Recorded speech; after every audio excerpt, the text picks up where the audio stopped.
Magandang araw mga amo at welcome sa Kalita. So sa video na to ay kukomentahan namin yung ilang araw ng balita patungkol dito sa pagpanaw ni dating DPWH Undersecretary Magran. So lahat naman tayo napanood na kung paano ika nga na-disgrasya si Yusek Cabral at nung una, para doon sa mga hindi ay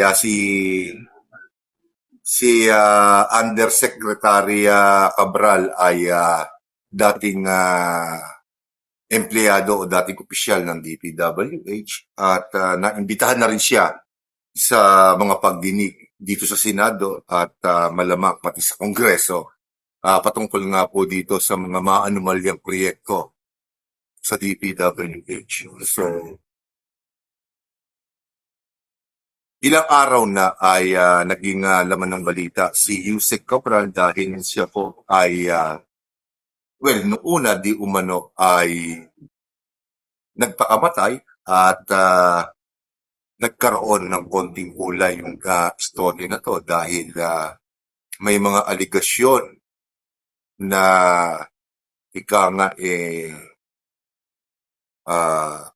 tinarbaho o ibig sabihin hindi natural yung pagkamatay ni Secretary Cabral, ni Yusek Cabral. At ang istorya talaga nito dahil syempre ayoko munang magkomento hanggat ika nga hindi pa kumpirmado yung cause of death ika nga ni Yusek Cabral at finally kanina lamang ay nakumpirma natin talaga na ang cause of death talaga niya ay pagpapatiwakal. So tumalon siya doon sa Kenor Road. So alam naman natin yun na bundok yun. At kayo na lang ang mag-isip. Ayoko nang ika nga gawin pang detalyado kung paano siya namatay. So basta tumalon siya at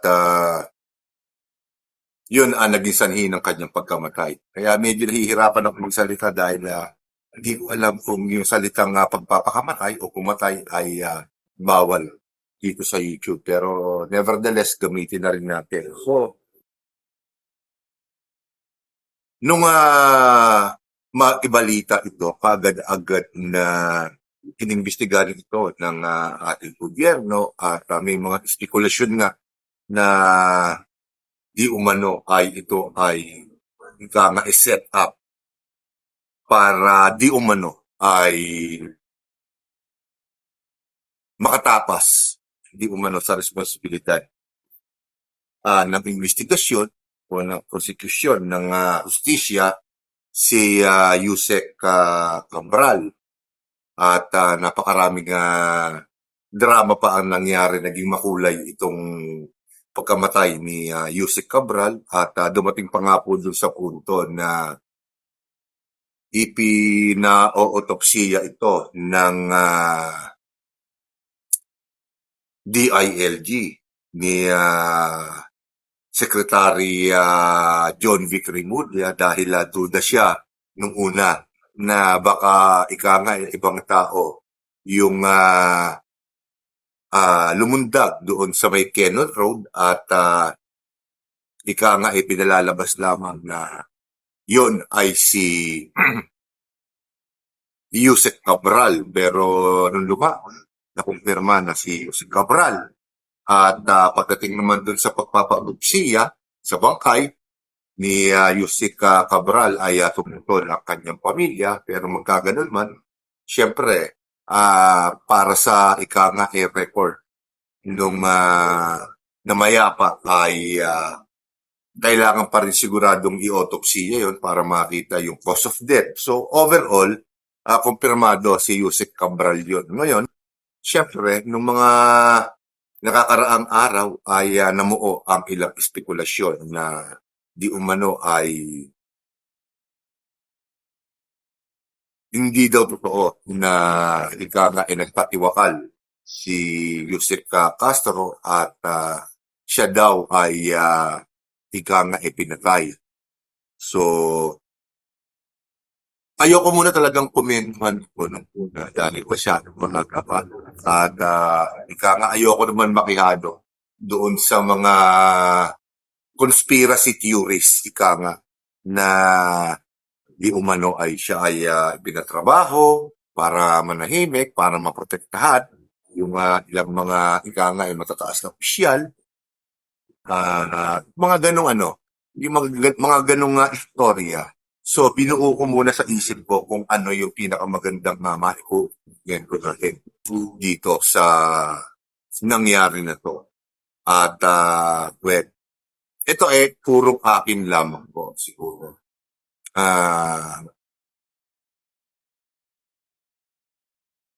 Ayon, ika nga, sa mga eksperto, ang posisyon na pinanghahawakan ni dating Yusek Cabral ay sadyang mahalaga dahil ang lahat ng mga proyekto ng DPWH, ibig sabihin ng senador, ay direktang dumadaan sa walang ika nga ibang opisyal ng DPWH na higit na nakakaalam dito maliban kay Yusek Catalina Cabral dahil matagal na po siya nag-iikot sa DPWH. So, sabi nga nila, she rose among the ranks, ika nga. So, nanggaling siya sa baba hanggang sa maging opisyal siya ng DPWH, which is paniniwalaan ko naman dahil isa siyang ininyera at idagdag pa rito ang pagiging makaranasan niya sa ahensya. So, di naman nakakapagtaka na maabot niya yung ganitong posisyon sa DPWH. Dangan nga lamang po, syempre, napaisip tayo. Di ba? Kasi, kagaya nung binanggit ko, siya po ay naimbitahan na dumalo sa mga pagdinig ng Kongreso at Senado tungkol nga po dito sa mga maanumalya proyekto, lalo na po yung mga flood control projects at nung una, hindi naman talaga siya ikagaan. Para sa akin kasi mamaya maipapaliwanag ko siguro ng maayos. Nung una, inaalam lang naman sa kanya kung sino-sino yung mga politiko o mga distrito na lumalapit sa kanya para ika nga ma-aproban. Ika nga yung mga budget na ipinopropose o hinihingi ng mga politiko. Pero may mga balita din na di umano siya ang tumatawag dito sa mga certain politicians na to para ika nga ialok yung mga ganitong kalalaking pondo at kung ano-ano yung mga project na nais nila para makover yung pondo na nakalaan para sa isang politiko o para sa isang system. So parang ganun yung ipinoportray sa kanya ng ika nga ng mga nag-iimbestiga sa kanya. Pero syempre, matagal na po yun. Mga ilang buwan na po ang nakakaraan nun. At itong mga nakakaraang panahon na kung saan ay iniimbestigahan pa nga po itong mga maanumalyang flood control projects ay bibihira po siya. Bibihira po siyang nababanggit. Hindi po ba? At parang hindi pa nga po pala siya kasama doon sa mga maaaring kasuhan ng ICI at ng Ombudsman. Pero, nung mangyari nga pong insidente na to, ay biglang naging interesado. Naging interesado ang gobyerno sa kanyang pagpanaw. At napansin ko rin na para bang tinatapunan ito ng ika nga sobra-sobrang atensyon ng DILG at ng administrasyon dahil syempre mataas na opisyal ng DPWH ang involved. So, may mga may ah, may mga political analysts na nagsasabi at ako sa tingin ko yun na rin na magiging opinion ko na itong nangyari na to kay Yusek Cabral ay ika nga ay maaaring gamitin para ika nga ay maging scapegoat ng mga politiko na involved dito sa mga maanumalyang proyekto sa ating lugar. Bakit kanya?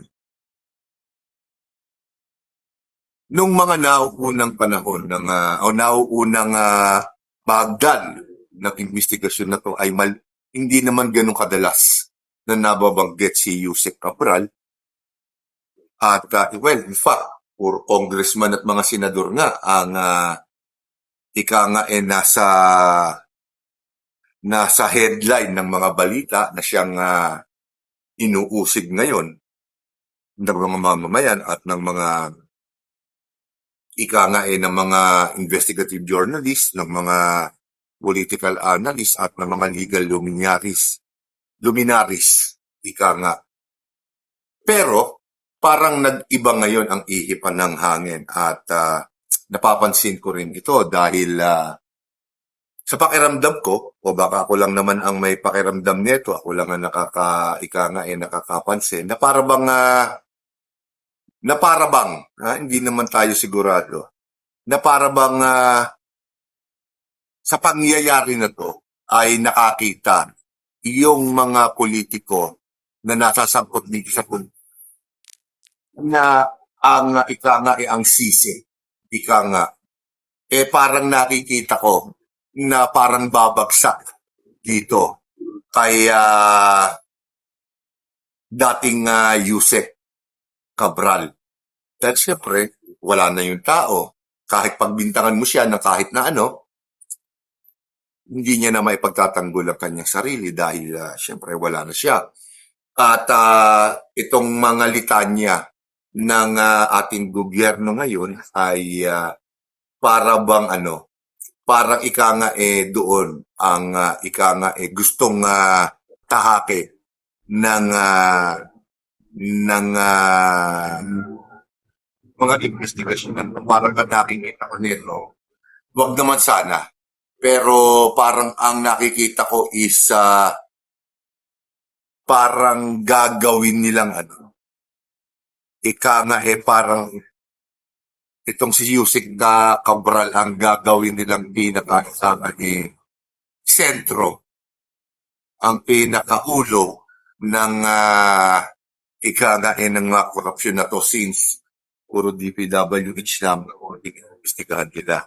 So, kanino pa dapat ika nga ibintang itong o pinakamagandang ibintang itong mga korupsyon na to? Maliban kay dating Yusek Cabral na ngayon ay namayapa na dahil hindi na nga niya maipagtatanggol ang kanyang sarili.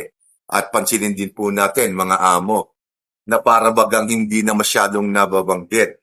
Ika nga yung mga congressman, yung mga senador na dati nang pinangalanan ng mga witnesses, ng mga dating empleyado ng DPWH, ng mga motorista. Diba?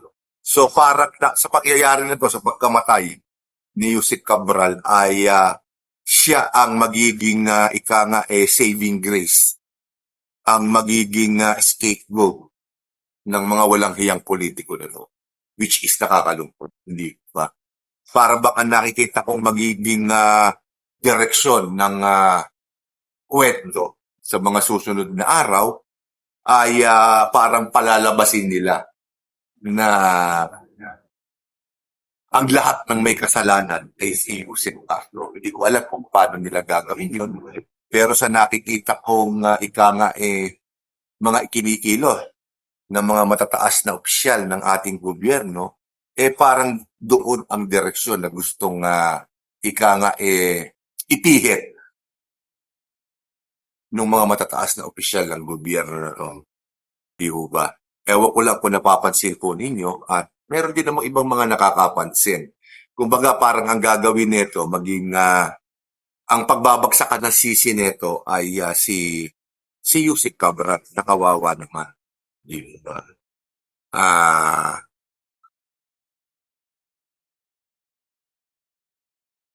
katulad ng binanggit ko,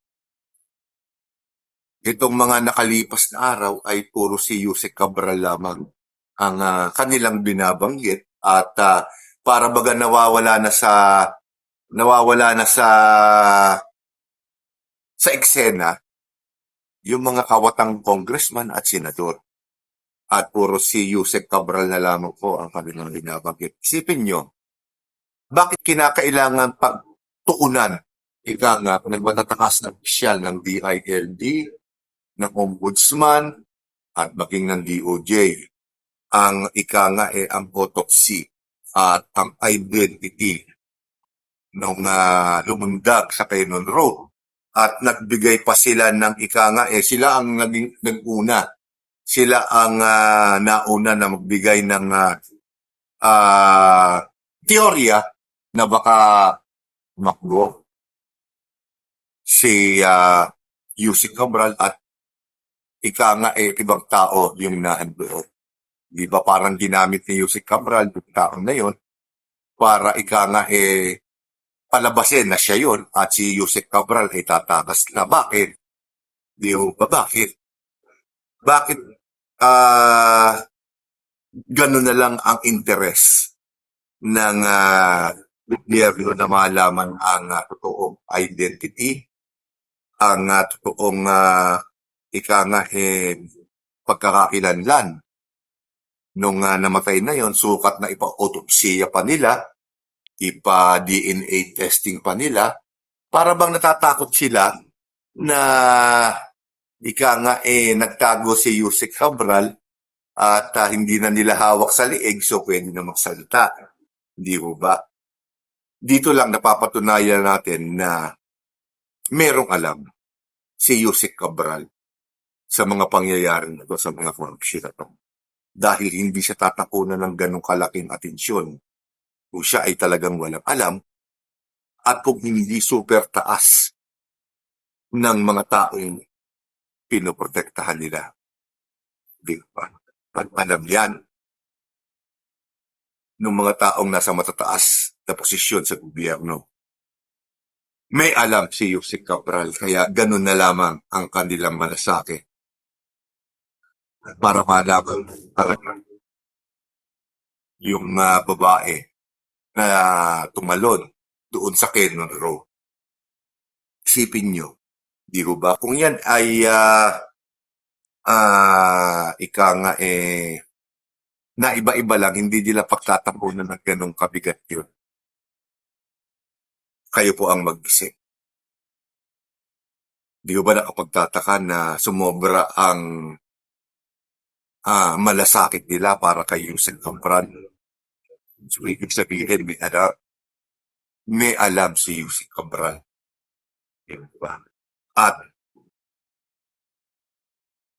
nakukutubang ko na isa sa mga araw na to, kung hindi man sa malapit na hinakakap,